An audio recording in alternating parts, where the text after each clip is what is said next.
ஒரு Indian talk உலகத்தையே திரும்பி பார்க்க வச்சிருக்குன்னா நம்புவீங்களா? ஆமாங்க. அலோகான்ற ஒரு டாக், அதாவது சான்ஸ்கிரிப்டில் பார்த்தீங்கன்னா அது பேர் டிவைன் லைட்டுன்னு சொல்லுவாங்க. புத்திஸ்ட் மாங்க் கூட வந்து அதோட பயணத்தை வந்து கொல்கட்டாலேருந்து ஆரம்பிச்சிருக்கு. அவங்க கூடயே நடந்திருக்கு. அதாவது 2300 மைல் வந்து அவங்க கூடயே நடந்திருக்கு. அதுக்கு நடுவில் பார்த்தீங்கன்னா அதுக்கு வந்து இன்ஜுரி ஆகிருக்கு, உடம்பு சரியில்லாத போயிருக்கு. அதையும் மீறி நம்ம வேர்ல்டு பீஸ்க்காக நடந்திருக்கு. ஆனால் அந்த மாதிரி டாகுக்கு நம்ம வந்து பீஸ் என்னைக்காவது கொடுத்துருக்கோமா? இல்லைங்க. நம்ம ஊரில் மதிக்காத டாகை அங்கே யூஎஸில் பார்த்திங்கன்னா அதுக்கு சிட்டிசனாகவே ஆக்கியிருக்காங்க.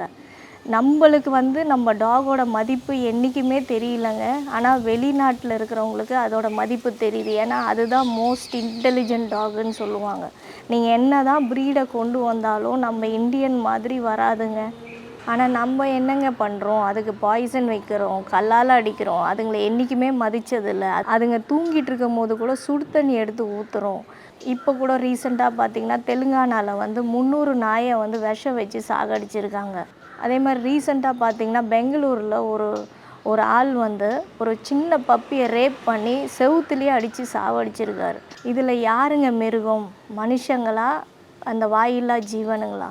நம்ம என்ன அதுங்களுக்கு கொடுக்குறோமோ அதுதாங்க நம்மளுக்கு கிடைக்கும். நீங்கள் எப்படிலாம் அதுங்கக்கிட்ட நடந்துக்கிறீங்களோ அந்த ரிஃப்ளெக்ஷன் தான் நம்மளுக்கு கிடைக்கும். ஏதோ ஒரு இடத்துல ஒரு குழந்தைய கடிச்சிதுன்னா இந்தியாவே வந்து அதுங்களுக்கு அகெயின்ஸ்டாக நிற்கிறோம். ஆனால் அதுங்களுக்கு நடக்கிற கொடுமையை யாருங்க கேட்பா? இன்றைக்கி இவ்வளோ அநியாயம் அதுங்களுக்கு நடக்குதே, அதுக்கு யார் குரல் கொடுக்குறா? யாருமே கிடையாதுங்க.